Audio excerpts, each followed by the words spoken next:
नमस्कार, आप देख रहे हैं लोकतंत्र। मैं हूं आपके साथ अक्षय। उत्तर प्रदेश का विधानसभा चुनाव अपने अंतिम दौर में पहुंच चुका है। रैलियों का रेला भी खूब देखने को मिल रहा है और दिग्गजों का जमावड़ा भी।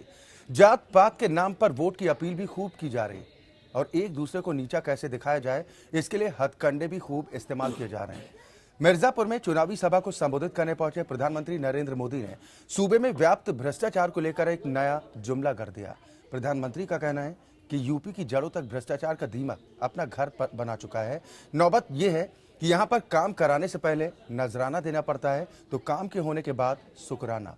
यूपी में नजराना लेने वालों को आदत पड़ चुकी है तो नजराना देने वालों की मजबूरी, क्योंकि पैसों के बिना यहां पर कोई काम नहीं होता।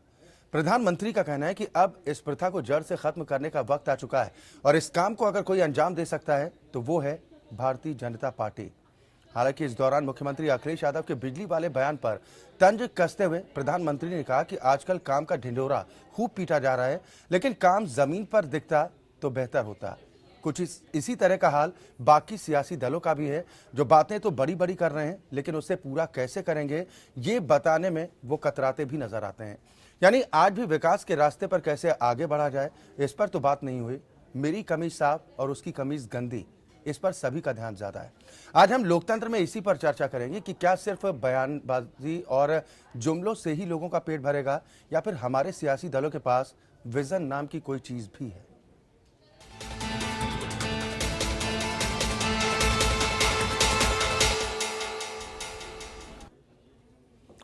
उत्तर प्रदेश का चुनाव अपने आखिरी दौर में पहुंच चुका है। शनिवार यानी कि कल छठे दौर के लिए वोट डाले जाएंगे और 8 तारीख को 7वें और अंतिम दौर का मतदान होना है। करीब एक महीने तक चलने वाले चुनावी पर्व में सभी पार्टियों के नेताओं ने धुआंधार रैलियां की और रोड शो भी किए। जनता के वोट खींचने के लिए विपक्षी नेताओं पर न सिर्फ प्रहार किए गए बल्कि ताने भी खूब कसे गए, वादे भी खूब किए गए। लेकिन इस पूरे अभियान के दौरान जो चीज गायब रही वो थी मुद्दों की बात। चाहे वो प्रधानमंत्री हो या फिर मुख्यमंत्री या मुख्यमंत्री बनने का ख्वाब संजोए नेता, अब सिर्फ जुमले और तंज कसने तक ही सिमट कर रह गए। 7वें दौर की वोटिंग के लिए चुनाव प्रचार के दौरान प्रधानमंत्री नरेंद्र मोदी ने मिर्जापुर में एक चुनावी रैली में कहा कि यूपी में हर चीज का रेट तय है। यहाँ भ्रष्टाचार दीमक की तरह घुस गया है। उन्होंने उत्तर प्रदेश में भ्रष्टाचार को लेकर नया जुमला कर दिया। उत्तर प्रदेश के भ्रष्टाचार का जब मैं सुनता हूं तो मुझे कवि अशोक चक्रधर की कविता में उन्होंने भ्रष्टाचार के भिन्न भिन्न रूपों का वर्णन किया है। एक नजराना, एक शुक्राना, एक हकराना, एक जबराना। मोदी ने कहा कि जो खुद अपना काम ठीक से नहीं कर पा रहे हैं वो केवल काम करने का ढोल पीट रहे हैं। वो हमसे काम का हिसाब मांग रहे हैं। यही नहीं, उन्होंने सपा कांग्रेस गठबंधन को भी आड़े हाथों लिया है। तो राहुल जी ने बताया था, उन्होंने कहा, गुलाम नबी जी आप चिंता मत कीजिए, ये उत्तर प्रदेश है, तार है, उसमें बिजली नहीं होती है। मोदी की ये बात सच भी है। पिछले साल खाट सभा के दौरान कांग्रेस उपाध्यक्ष राहुल गांधी ने उत्तर प्रदेश में बिजली की व्यवस्था पर टिप्पणी की थी। उत्तर प्रदेश में तो हाल है, आपको बिजली नहीं मिलती है, आपको बिल मिलता है। उधर उत्तर प्रदेश के मुख्यमंत्री अखिलेश यादव ने कानपुर में हुए रेल हादसे को लेकर प्रधानमंत्री पर ताना कसा। मोदी ने कहा था कि रेल हादसे में आईएसआई का हाथ होने के संकेत मिल रहे हैं। उन्होंने लोगों को इसलिए लगाया कि काम कुछ नहीं किया है, और ये मंत्री भी लोग भी जो आए हैं तो कम से कम मंत्री लोग बताएं कि उन्होंने अपने विभाग से क्या काशी को दिया है, क्या यूपी को दिया है। ये तो अच्छा हो गया कि इतने मंत्री इकट्ठे आ गए। अब इकट्ठे ये सब मंत्री बताएंगे कि उन्होंने अपने अपने विभाग से उत्तर प्रदेश में क्या क्या काम किया है। यानी मामला आरोप प्रत्यारोप तक ही सिमट कर रह गया है। पूरे चुनाव प्रचार के दौरान यही माहौल दिख रहा है। जनता के मुश्किलों को दूर करने पर कहीं भी कोई ठोस चर्चा होती नहीं दिख रही। किसान, रोजगार, पानी, सड़क, बिजली जैसे मुद्दे भाषणों से नदारद रहे। अगर जिक्र हुआ भी तो महज विपक्षी पर हमलों के लिए अब जनता ही तय करेगी कि उसका तारणहार कौन बनेगा। Bureau report, EPN. क्या तो उत्तर प्रदेश का विधानसभा चुनाव अपने अंतिम दौर की ओर पहुंच रहा है। शनिवार यानी कि कल छठे दौर के लिए वोट पड़ने हैं। वहीं 8 तारीख को 7वें और अंतिम दौर के लिए वोटिंग है और करीब एक महीने तक चलने वाले इस चुनावी पर्व में सभी पार्टियों के नेताओं ने धुआंधार रैलियां और रोड शो किया, लेकिन जो चीज गायब दिखी है वो थे मुद्दे। कि आखिर मुद्दों से आखिर हमारे जो जनप्रतिनिधि हैं वो क्यों भटकते हुए नजर आए हैं। आज इसी पर हम चर्चा करेंगे। सभी खास मेहमान हमारे साथ जुड़ गए हैं। सबसे पहले आपकी मुलाकात आज के मेहमानों से। मेरे साथ नोएडा स्टूडियो से दो खास मेहमान हैं। दिनेश सिंह जी, आप प्रवक्ता हैं भारतीय जनता पार्टी के। दिनेश जी, बहुत स्वागत है आपका। कांग्रेस को रिप्रेजेंट करेंगे ओंकार नाथ सिंह जी, आप प्रदेश महासचिव हैं, साथ में प्रवक्ता भी हैं। ओंकार जी, आपका भी बहुत स्वागत। लखनऊ से दो खास मेहमान हैं। समाजवादी पार्टी के वरिष्ठ नेता हैं, साथ में प्रवक्ता भी हैं, जगदेव सिंह यादव जी। जगदेव जी, बहुत स्वागत है आपका भी हमारे साथ इस कार्यक्रम में शामिल होने के लिए। साथ ही वरिष्ठ पत्रकार रामेश्वर पांडे जी हमारे साथ इस चर्चा में। पांडे जी, आपका भी बहुत स्वागत है। शुरुआत में पांडे जी आपसे ही करना चाहूंगा, क्योंकि वादे तो खूब किए गए, लेकिन जो असल मुद्दे थे कहीं ना कहीं उनसे भटकने की कोशिश की गई, चाहे वो प्रधानमंत्री हो, मुख्यमंत्री हो, या फिर मुख्यमंत्री बनने का सपना संजोए हुए नेता, सभी असल मुद्दों से भटकते नजर आए। ऐसा क्यों? असल मुद्दों से जानबूझकर भटकते हैं। दिक्कत ये कहाँ से शुरू हुई बात ये मुझे नहीं पता, लेकिन मुझे लगता है कि उत्तर प्रदेश की जनता को बिजली की समस्या, पानी की समस्या, उनकी जो बुनियादी जरूरत है उस पर बात होनी चाहिए। केंद्र सरकार को अपना रिपोर्ट कार्ड रखना चाहिए था, प्रदेश सरकार को अपना रिपोर्ट कार्ड रखना चाहिए था। लेकिन जब बात मैंने कई बार इस पर कहा कि बहुत जरूरी मुद्दे हो सकते हैं, लेकिन स्मशान और कब्रिस्तान की बहस संसद में भी हो सकती थी। इस बात की बहस, जो मुद्दे हैं उसकी बहस के मंच दूसरे भी थे। अपना रिपोर्ट कार्ड किसी ने नहीं रखा, न मायावती ने रखा, न अखिलेश ने रखा, और न मोदी ने रखा। मुझे हैरत है कि इस देश का प्रधानमंत्री, मोदी जी में हुनर है कि वो राष्ट्रीय फलक पर भी, पूरी दुनिया के फलक पर भी प्रतिनिधित्व कर सकते हैं, और मेरा ख्याल है पंचायत चुनाव तक के स्तर तक भी उतर के वो उसी शैली में आ सकते हैं। तो उस हुनर का उन्होंने किसी देश का प्रधानमंत्री एक प्रदेश के चुनाव में, जैसे इतनी रैलियां तो दूसरे प्रादेशिक नेताओं ने नहीं की होगी जितनी मोदी जी ने की है। तो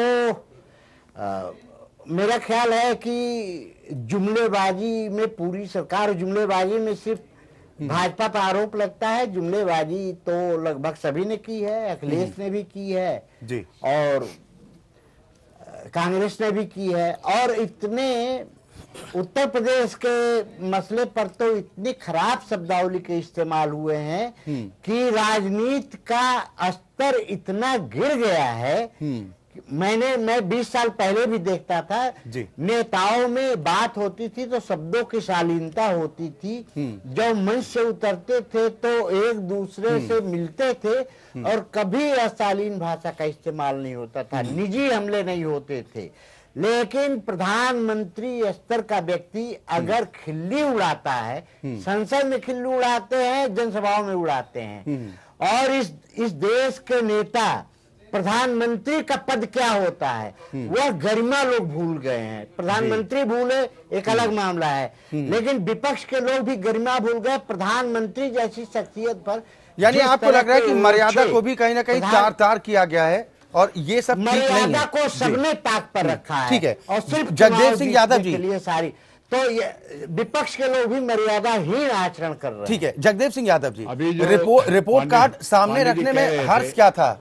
काम तो बोलता है ना आप लोगों के हिसाब से। अरे हमने वही रखा है, यही तो रखा है। मुख्यमंत्री ने चैलेंज किया है, दावत दी है हमारे प्रधानमंत्री को कि हमने जो 5 साल किया है हम उसकी बात कर रहे हैं, जो विकास काम किए उसके दम पे चुनाव लड़ रहे हैं। आपने 3 साल में क्या कर दिखाया उस पर बात करिए, तो भाग रहे हैं। ये दुर्भाग्यपूर्ण स्थिति है कि देश का प्रधानमंत्री इस तरह की शब्दावली का इस्तेमाल करते हैं, इतने नीचे स्तर पे आ गए। जैसे अभी पांडे ने कहा, वास्तव पंचायत के चुनाव है ये, और वो आदमी, वो प्रधानमंत्री जो अपनी 90 साल की माँ को लाइन में लगा सकता है, अपनी माँ पे राजनीति कर सकता है, जिस माँ को घर में रखना चाहिए, सेवा करना चाहिए, उसका राजनीतिक इस्तेमाल करता है, उससे नीचे क्या हो सकता है? इसलिए लोग कहते हैं बीजेपी वाले तो कह रहे हैं मोदी कि जी ऐसा भी बेटा होता है कि अपने पिता को किनारे लगा दे। का नाटक करते करते लगता चाय बेचने का आवाज लगाते लगाते वही आदत पड़ गई इनकी। ऐसे प्रधानमंत्री बनने से उम्मीद क्या कर सकते हैं? कभी किसी के बाथरूम में झांकते हैं, कहीं कुत्ते की बात करते हैं, और कहीं रमजान, कहीं शमशान, कहीं दिवाली, कहीं क्या मतलब इस तरह की बात करने का? ये कोई पंचायत चुनाव थोड़ी है, और देश का प्रधानमंत्री लोकसभा चुनाव नहीं है। और मैं विकास की बात करता हूँ, 3 साल में ये तो पूछते हैं क्या आपने विकास किया, वो बता दीजिए। नहीं सर, अभी तो आप लोगों की जिम्मेदारी ज्यादा बनती है ना। जब जनता के बीच में जो भी अगर केंद्र में है तो जनता के सामने जाएंगे तो जवाब तो देना पड़ेगा, लेकिन आप लोगों ने जवाब नहीं दिया। अखिलेश यादव ने चुनौती तो जरूर दी थी। रोजगार, जगदेव जी, अखिलेश यादव ने चुनौती तो दी, चुनौती नहीं, लेकिन अपने काम भी तो नहीं बताया ना। सरकारों का एजेंडा है, पहली काम तो बता रहे हैं। ऐसी सरकार जो 3 साल में अपना पूरा एजेंडा पूरा कर दिया, कौन से काम रह गए आप बता दीजिए। किसान के लिए हुआ, किसान के काम गिना दूं, नौकरियां नहीं दी उसको बता दूं, मजदूरों के लिए नहीं काम उसको बता दूं। चले बिल्कुल, अभी ये इन सभी बातों का जिक्र होगा जगदेव जी, अभी इन सभी बातों का जिक्र होगा। आपने कहा ना कि काम बोलता है, तो कितना काम बोलता है? बर्बाद करने जो काम किया है नरेंद्र मोदी जैसे हमारे माननीय प्रधानमंत्री हैं, सुनने में भी आता है कि नाटक नौटंकी करने से काम नहीं चलेगा। काम बताइए, मैंने काम क्या किया, हम काम बता दें हमने क्या क्या काम किया है और क्या करने जा रहे हैं। ठीक है, बना दी, ठीक है, जवाब ले लेते हैं ना दिनेश सिंह जी से। बनारस में हम लगातार बिजली दे रहे हैं, ठीक है सर, हम 4 लेन बना दे रहे हैं, ठीक है, भुवनेश्वर में बना दे रहे हैं। कहाँ की काम पूछोगे आप? 6 करोड़ जो सारी सर अभी आंकड़ों के साथ पूछेंगे, 3 करोड़ अभी आंकड़ों के साथ पूछेंगे ना सर जगदेव जी, आंकड़ों के साथ बात करेंगे, ज्यादा बेहतर होगा। दिनेश सिंह जी, क्यों रिपोर्ट कार्ड जनता के सामने रखने में डर रहे हैं आप लोग? 73 सांसद हैं जी। बिल्कुल, अभी रामेश्वर जी ने बहुत अच्छी बात उठाई, और आपका पहला ही सवाल है कि क्या कारण है कि नेता मुद्दों से भटक रहे हैं, मुद्दों की राजनीति क्यों नहीं हो रही है? हम तो चाहते हैं और भारतीय जनता पार्टी चाहती है कि मुद्दों की राजनीति हो, और मुद्दों पर ही हम चुनाव लड़ना चाहते हैं। हमारा मुद्दा ही है सुशासन और विकास। दूसरा सवाल आपने किया था रामेश्वर जी ने कि मुझे पता नहीं कि इसकी शुरुआत कहां हुई, लेकिन उत्तर प्रदेश के चुनाव में मुझे पता है कि इसकी शुरुआत हुई कहां से। अच्छा जी, इसकी शुरुआत तब हुई जब उत्तर प्रदेश में समाजवादी पार्टी की सरकार को यह पता चल गया कि हम इस बार के चुनाव को विकास के मुद्दे पर चुनाव नहीं लड़ सकते, तो उन्होंने जनता का ध्यान भटकाना शुरू किया और परिवार के कलह, जिसकी हम बात कर रहे हैं कि बाप बेटे का नहीं हुआ, भाई भाई का नहीं हुआ, चाचा भतीजे का नहीं हुआ, ये जो खेल शुरू हुआ, ये मुद्दों से ध्यान भटकाने की कोशिश वहीं से हुई। आज जगदेव जी बहुत अभी सीना चौड़ा करके कह रहे हैं हमने विकास किया ना, और काम बोलता ही नहीं है। काम को बताने की जरूरत नहीं है, काम बोलने के साथ साथ दिखता भी है, और वो नेता को कम दिखता है, वो जनता को दिखता है। और सावन के अंधे को जैसे सब हरा हरा दिखता है ना, समाजवादी पार्टी के नेता को आज भी सब हरा हरा दिख रहा है। नहीं तो बीजेपी दिनेश सिंह जी क्यों भटकती नजर आई? मुद्दों पर आप बात करते हैं, इसलिए कि मुद्दों की राजनीति शुरू ही नहीं की ना। हम तो कह रहे हैं, आप कह रहे हैं चुनौती दे रहे हैं, निश्चित तौर पर आपकी चुनौती को स्वीकार है, आप करिए ना। आप कह रहे हैं विकास, काम तो बोल रहा है ना। गायत्री प्रसाद प्रजापति मंत्री होते काट रहे हैं ना, और आपकी सरकार है ना खोज नहीं पा रही। जगदेव जी आऊंगा मैं आपके पास। जगदेव जी जरा सुन लीजिए, आप कह रहे थे काम बोल, उत्तर प्रदेश में कानून व्यवस्था का काम बोल रहा है कि नहीं बोल रहा है? 500 से ज्यादा सांप्रदायिक दंगे इसी उत्तर प्रदेश में हो रहे हैं, ये आपका काम बोल रहा है कि नहीं बोल रहा है? जितने रोजगार आपने देने की कोशिश किया, एक भी रोजगार बता दीजिए बिना हाई कोर्ट के हस्तक्षेप से किसी को रोजगार मिला हो? नौजवान रोजगार आने आता था तो आप लाठी बरसाते थे, और ऐसी लाठी आपने बरसाई कि लोगों की हत्या तक आपने कर दी। आपका काम बोलता है थानों से निकाल कर समाजवादी पार्टी के गुंडों लोगों की हत्या करते हैं, ये आपका काम बोलता है। महिला उत्पीड़न की बात मैं करूं, इतनी रेप की घटनाएं उत्तर प्रदेश में हुई, आपने इतिहास रच दिया है, आपका काम बोलता है निश्चित तौर पर। लेकिन काम बोलने की जरूरत नहीं, काम बोलता है। भारतीय जनता पार्टी के राज्यों के शासन को आप उठा लीजिए, वहां काम बोलता भी नहीं, वो काम दिखता है। और एक काम भारतीय जनता पार्टी यूपी में कितना काम दिख रहा है, यूपी में कितना काम दिख रहा है, हम इस पर भी बात करेंगे। उत्तर प्रदेश में कांग्रेस की भी सरकार रही है, उत्तर प्रदेश में बहुजन समाजवादी पार्टी की भी सरकार रही है, और उत्तर प्रदेश में सर बीजेपी ने क्या किया, हम इस पर बात करेंगे। सर यही कर लीजिएगा इसी उत्तर प्रदेश। दिनेश सिंह जी, इसीलिए आज हम इस बहस को लेकर आए हैं कि सिर्फ आरोप प्रत्यारोप, मेरी कमीज ज्यादा साफ, इनकी कमीज ज्यादा गंदी। और एक चीज सिर्फ और, इस पर सिर्फ एक- मुद्दों पर बात नहीं, करेंगे। और सर एक आऊंगा नहीं, अभी एक अभी विषय काफी सिर्फ वक्त इसी से है संदर्भ है। जी। जगदेव जी ने कहा, एक बार एक चीज का उदाहरण दे रहे थे कि ये पंचायत का चुनाव नहीं, हर शब्द में यही कह रहे थे।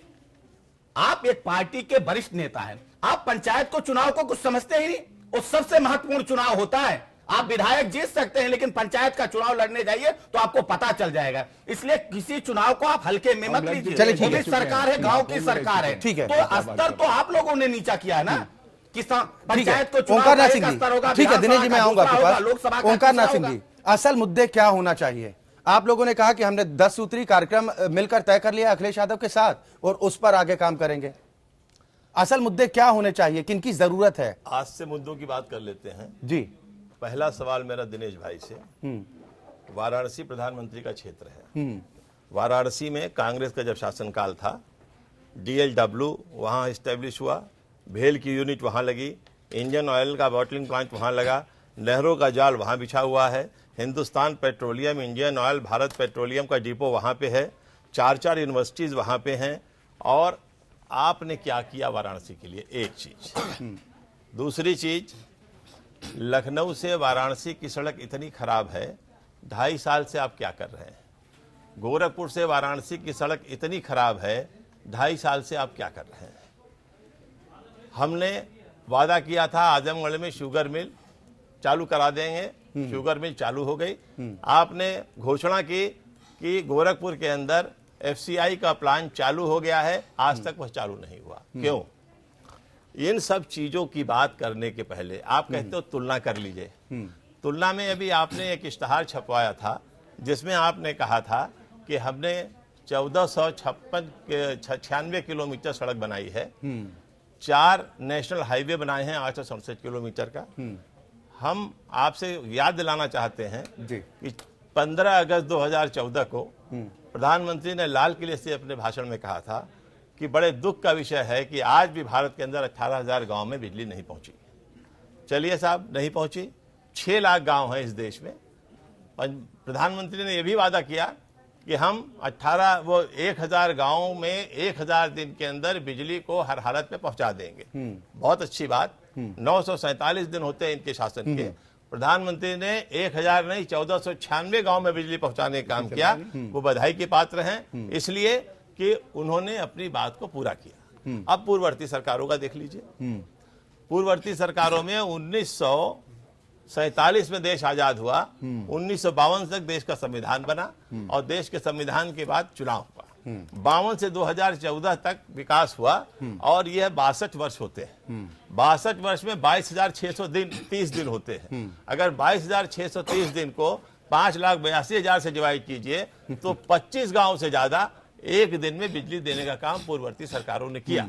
तो आपकी परफॉर्मेंस किस तुलना में अच्छी है? नहीं तो आप ये झूठ आंकड़ों, भी बोलते जिन हैं। आंकड़ों का जिक्र आप कर रहे हैं दिनेश सिंह जी, नहीं, एक चीज एक मिनट, आप झूठ भी बोलने का काम करते हैं।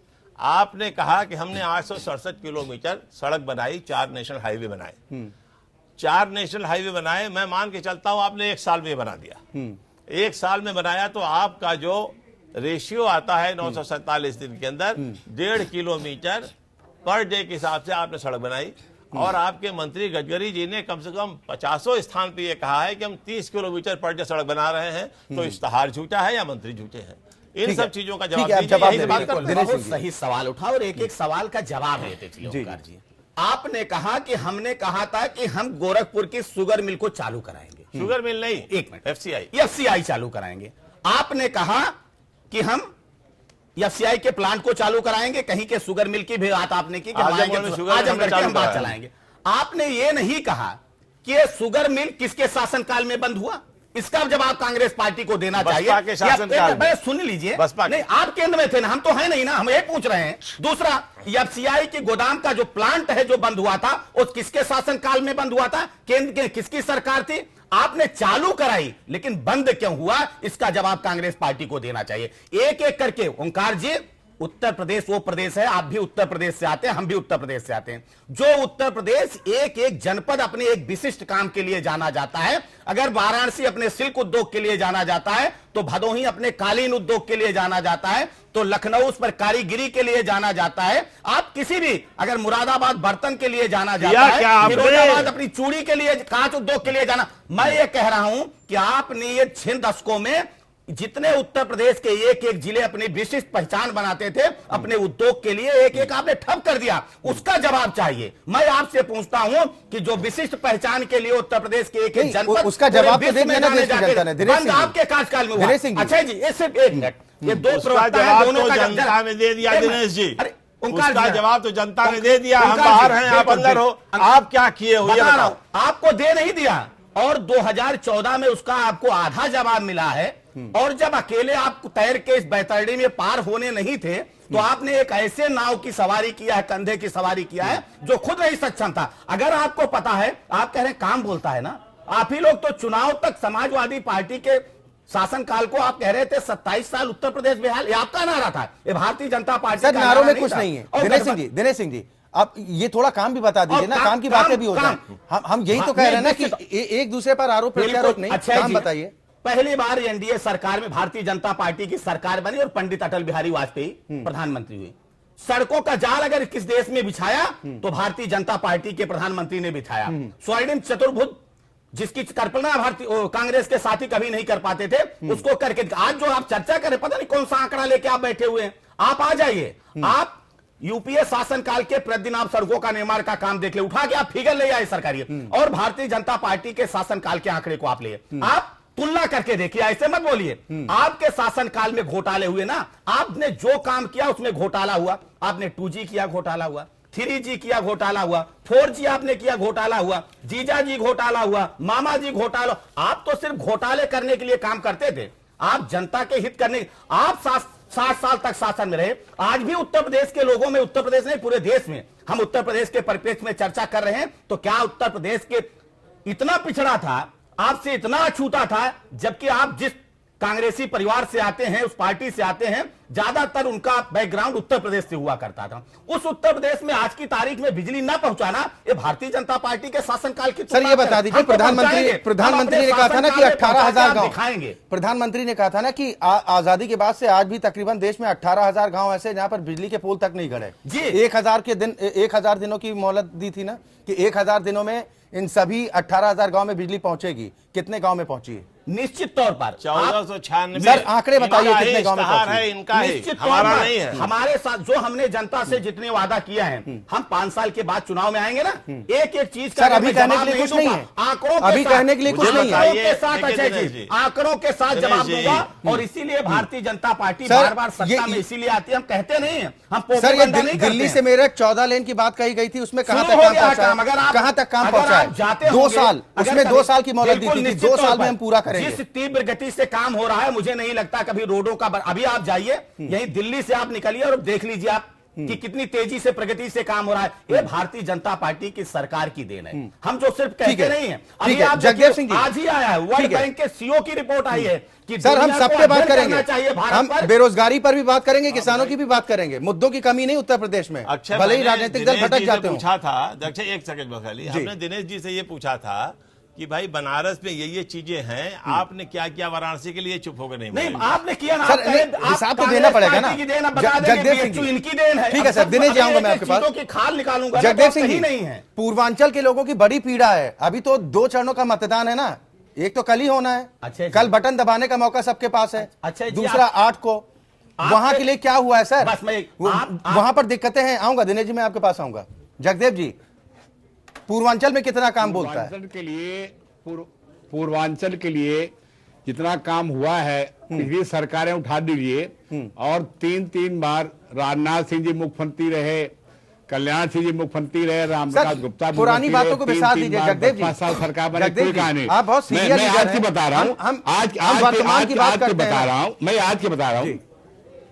देखिए पूर्वांचल में बहुत काम हुए हैं। मऊ में 100 बेड का जो है अस्पताल बनाया गया, और आजमगढ़ से मऊ तक 4 लाइन बनाई गई। सर डॉक्टर कितने उस अस्पताल में, ये भी पता किया कभी? आजमगढ़ जांच कौन कौन सी होती है ये पता किया?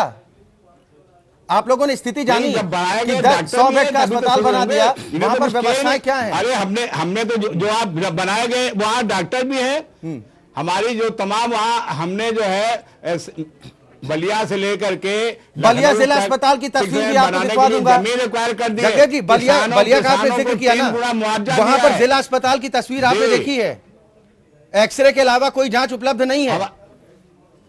अगर कहीं संदेह हो तो आप वहां पर भिजवा के जानकारी ले लीजिए। अच्छे जी, इतनी व्यवस्थाएं पहले का तुलना के लिए, आप बसपा सरकार तुलना के लिए 3 बार इनके मुख्यमंत्री हैं, उसकी तुलना के लिए आज अगर पूर्वांचल की विकास की बात कही है और अगर किसी ने काम करके दिखाया है तो समाजवादी पार्टी के मुख्यमंत्री अखिलेश यादव दिखाया है। अब आप देखें ना, सनगांव में चीनी मिल बनाई, चीनी मिलें बंद, चीनी मिलों को चलवा करके किसानों के गन्ना का भुगतान कराया गया है। और सर कितने किसानों को गन्ना बकाया का भुगतान हुआ है जगदेव जी? कितने किसानों को गन्ना बकाया का भुगतान? अरे मोदी जी कहे नहीं, कितने किसानों का गन्ना बकाया का भुगतान हो गया? मिलों किया गया, गया सर, मिल मालिकों को दिया गया हो गया। जगदेव जी, मिल मालिकों को राहत पहुंची है, ये बात तो स्वीकार कर सकते हैं। नहीं, गन्ना मिल चलवाई गई है किसानों को भुगतान करने के लिए। ये अगर किया है किसी ने, अखिलेश सरकार ने किया है। आप बनारस की बात देख लीजिए, वहां साड़ी का उद्योग होता है, 6,000 करोड़ का उद्योग होता है, 3 लाख जो है लगा हुआ है साड़ी उद्योग में, और करीब 40,000 वहां हथकरघे लगे हुए हैं। इस सारी में सब हम लगातार बिजली दे रहे हैं, हम वहां बिजली दे रहे हैं। आप बनारस के उन्नयन के लिए वहां 4 लेन बना रहे हैं, बौड़ा नदी बना रहे हैं। ऐसा कौन जिला है जहां सड़कें नहीं बनाई गई, पुल नहीं बनाए गए? चलिए एक ब्रेक ले लेते हैं, उसके बाद उन सड़कों का जिक्र भी करेंगे। गोरखपुर के लिए हमने लैंड भी दिया है और आप इन्होंने काम में शुरू किया और 3 गुना हमने मुआवजा दिया है लोगों को। जगदेव जी, हमने काम कर दिखाया, ये सिर्फ बातें करते हैं। मुआवजे के नाम पे लोगों को क्या मिला, मुआवजे पर भी हम बात करेंगे। और जो सड़कों के जाल की बात आप कर रहे हैं कि कहां की सड़कें नहीं बनी, उसका भी हम जिक्र करेंगे। हम बात कर रहे हैं उत्तर प्रदेश में छिड़े सियासी घमासान की दावों में कितना दम है, वादों में कितनी सच्चाई है, जिस पर हम लगातार चर्चा कर रहे हैं। साथ में सबसे अहम सवाल ये कि इस बार के विधानसभा चुनाव में हमारे राजनीतिक दल मुद्दों से भटकते नजर आए हैं। राजनेता एक दूसरे पर आरोप प्रत्यारोप तो खूब लगा रहे हैं, लेकिन मुद्दों की बात कहने से कहीं ना कहीं हिचक रहे हैं। इसके पीछे वजह क्या है? सभी खास मेहमान हमारे साथ लगातार जुड़े हुए हैं। एक बार फिर हम रुख लखनऊ का करेंगे। रामेश्वर पांडे जी, मैं आपके पास आऊंगा। जो पूर्वांचल का ही हम जिक्र कर रहे हैं ना, क्योंकि वहां पर अभी 2 फेज के मतदान बाकी हैं। अभी जगदेव जी ने जो बातें कही हैं, जमीनी हकीकत क्या देखते हैं पूर्वांचल के लिए, चाहे वो स्वास्थ्य सेवाओं को लेकर हो, शिक्षा की बेहतरी के लिए हो, कानून व्यवस्था के लिए हो, रोजगार के लिए हो, किसानों के लिए हो, कोई भी क्षेत्र हो, क्या उपलब्धि देखते हैं आप? अच्छा, थोड़ा वक्त जरूर दीजिएगा इस मुद्दे पर। देखिए, दावे पर दावे हैं। मैं हमेशा आग्रह करता रहा हूं कि जो भी दावे हो केंद्र के कह तो रहे तो उसका एक मॉनिटरिंग सिस्टम होना चाहिए सेंट्रल स्तर पर और राज्य के स्तर पर। वो एक अलग बात है। मैं उसी क्षेत्र का रहने वाला हूं जी, और चूंकि 2 चरण चुनाव में सारे पत्रकार भी गए होंगे। हमारे भोजपुरी में कहावत है कि नाऊ भाई कितना बार तो बाबू अगवा आई, इस सिरे से उस सिरे तक सब सरीके जुर्म है। ठीक है, अभी ओंकार जी ने 2 जिक्र किया जी। सचमुच आप लखनऊ से वाराणसी की सड़क पर जाइए तो लोग नहीं जाना चाहते, दिल कांपता है। और गोरखपुर से वाराणसी की तरफ 2.5 साल की बात मैं करूं जी, तो 4.5 घंटा में लखनऊ से हम गोरखपुर पहुंचते हैं, लेकिन मेरा घर 42 किलोमीटर दूर है, 1.5 घंटे लगते हैं। इतनी खराब सड़क है और नेशनल हाईवे है। ये इसकी जिम्मेदारी किसकी है? दावे किए गए वो डिपो नहीं है, वो खाद कारखाना है, जिनको कहा गया कि नहीं ये चालू कर दिया गया, वो नहीं हुआ।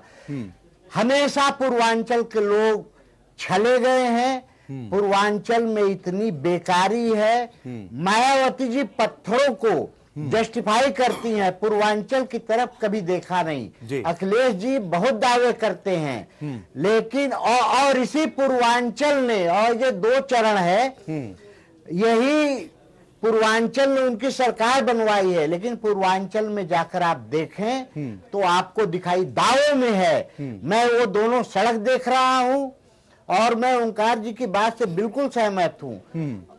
हो सकता है सड़क कहीं बन रही हो, हिंदुस्तान में कहीं बन रही हो, मैं देख नहीं पाया और मैं उनके भाजपा के दावों को गलत भी नहीं ठहरा सकता, लेकिन कम से कम आपके पत्रकार में इन 2 चरणों में जी चैनल के लोग भी गए होंगे, उस सड़क से गुजरना पड़ा होगा, उनसे पूछिए हालत, तो इन दावों की हकीकत सामने आ जाएगी।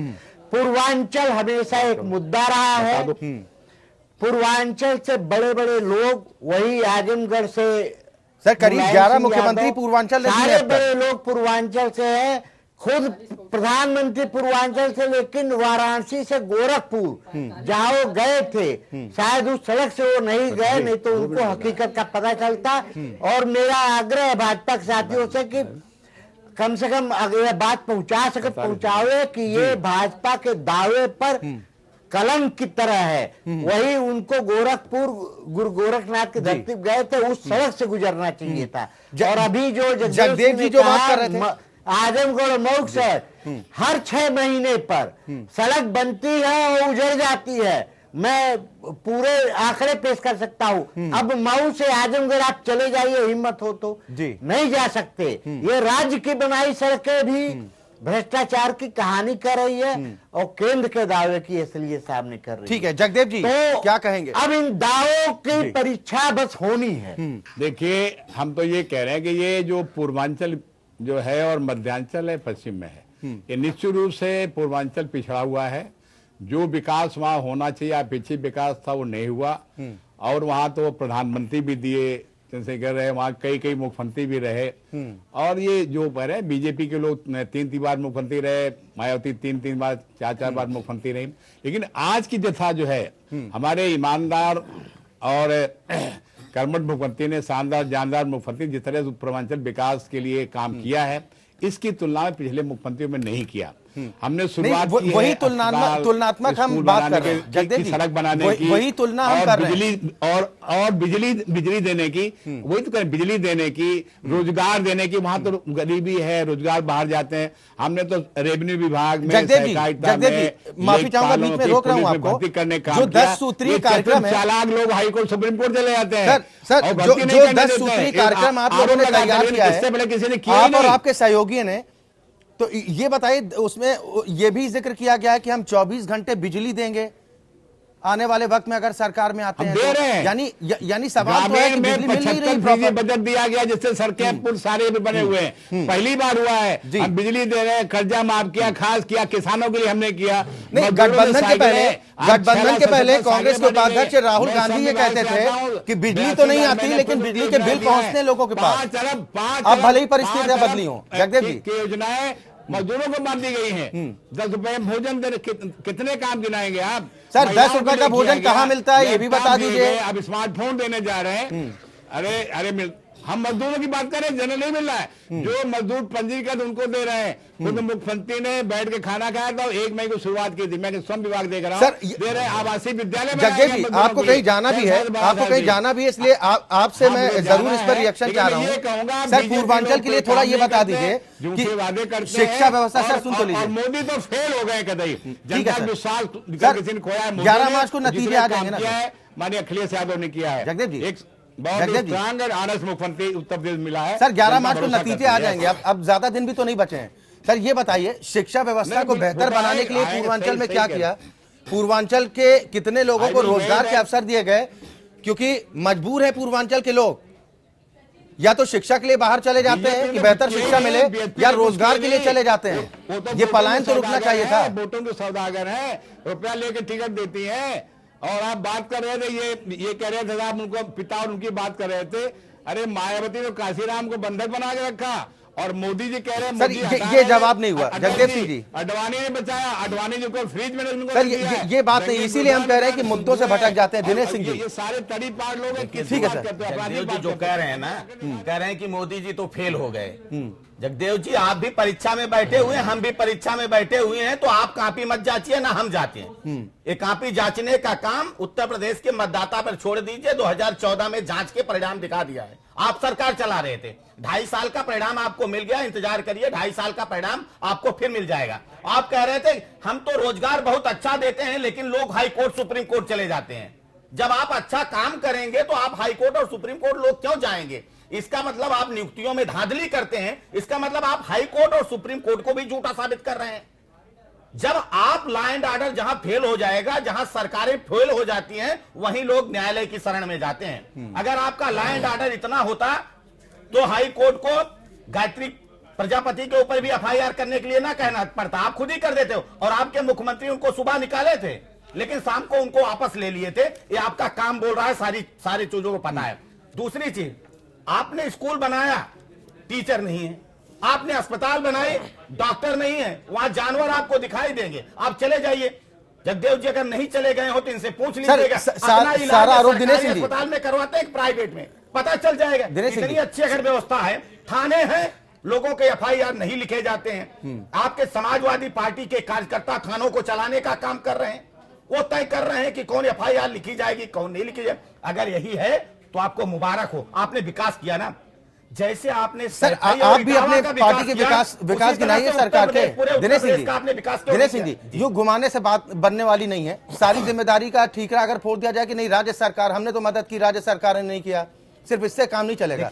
सर, रोजगार कितने दिए? आप लोगों ने ये ऐलान किया था कि 2 करोड़ रोजगार हम हर साल देंगे पूरे देश के युवाओं को। उत्तर प्रदेश के हिस्से में कितने रोजगार के अवसर है? निश्चित तौर पर देखिए, आंकड़ों में बात की, रोजगार की बात हमने, हम नौकरी नहीं, देखिए सबको आप नौकरी नहीं दे सकते हैं, सबको आप नौकर नहीं बना सकते हैं। इसीलिए प्रधानमंत्री जी ने कहा कौशल भारत कुशल भारत। हम स्किल अपग्रेडेशन का काम कर रहे हैं, हम लोगों को कौशल देने का बात कर रहे हैं। हम जाति देखकर लोगों को रोजगार नहीं दे रहे हैं। ये जो समाजवादी पार्टी की जो सरकार चल रही है ना, इन्होंने सिर्फ जाति देखकर रोजगार देने का काम किया है। शमशान कब्रिस्तान क्यों कर रहे हैं? शमशान कब्रिस्तान इसलिए कर रहे हैं कि ये लोग तो टोपी पहन के लोगों को दिखाते हैं ना।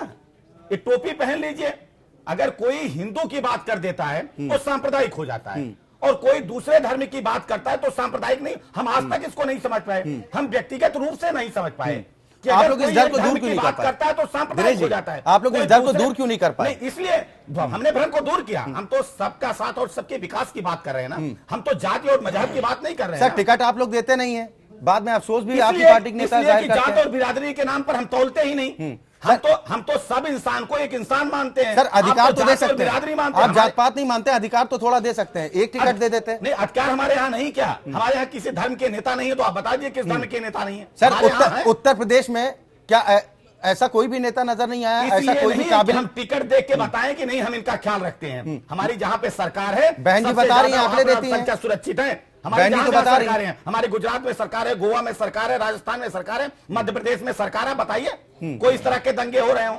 लेकिन इनकी सरकार चल रही, 500 से ज्यादा दंगे करा दिए। आप कह रहे हैं कि हम सबसे बड़े, ये दूसरे को सांप्रदायिक बता रहे हैं। ओंकारनाथ सिंह जी, इसमें श्रेय नहीं है भारतीय जनता पार्टी के कुछ नेताओं का, बड़बोले नेताओं का, या दिनेश जी को नाम भी बताया जाए? नहीं, देखिए, मैं 2 चीजें बताना चाहता हूं। पूर्वांचल की बात चल रही थी तो थोड़ा सा आपका ध्यान पूर्वांचल पर हम ले जाना चाहते हैं, इस पर मैं भी आता हूं। पूर्वांचल उत्तर प्रदेश का सबसे पिछड़ा हुआ क्षेत्र था, और जब विश्वनाथ सिंह गहवरी पहली बार जब लोकसभा के सांसद हुए 1952 में, तो उन्होंने पूर्वांचल की जो तस्वीर पेश की थी, उन्होंने लोकसभा में जो पूर्वांचल की तस्वीर पेश की थी कि कैसी बंजर जमीनें हैं, कितना अकाल है, कितनी वहाँ व्यवस्था है, पानी की कोई व्यवस्था नहीं है, सिंचाई कोई व्यवस्था नहीं है, पंडित जवाहरलाल नेहरू जी रो पड़े थे। और उन्होंने उसी समय से तय किया था कि इसकी व्यवस्था करनी पड़ेगी। और उसके बाद पूर्वांचल में नहरों का एक जाल सा बिछा। पंडित कमलापति त्रिपाठी ने इस पर बहुत काम किया अपने मंत्रिमंडल के समय में, और वो सिंचाई मंत्री थे, और उन्होंने पूरे क्षेत्र में किया। और जो चंदौली जो नक्सलाइट बेल्ट है, जो उस साइड के लोग हैं, वहां भी धान और गेहूं प्रचुर मात्रा में होने लगा। इन्होंने क्या कहते हैं, गोरखपुर में गन्ने की बस्ती में, गोरखपुर में, महाराजगंज में, देवरिया में शुगर मिल्स का बहुत बड़ा वहां पर क्रॉप गन्ने की खेती होती है, जिससे वहां किसान जो है वो स्थिति में अच्छे रहते हैं। सड़कों की व्यवस्था बहुत की गई, जो भी गांव से जितने भी गांव जुड़े हैं सब सड़कों से जोड़ दिए गए हैं। PMGSY में उस साइड में बहुत काम हुआ है, ये सारी चीजें हुई हैं। और इसमें कोई दो राय नहीं कि पूर्वांचल में अभी विकास की बहुत आवश्यकता है, क्योंकि एक इंसेफ्लाइटिस वहां बीमारी है जिसका अभी तक कोई इलाज नहीं निकल पाया है।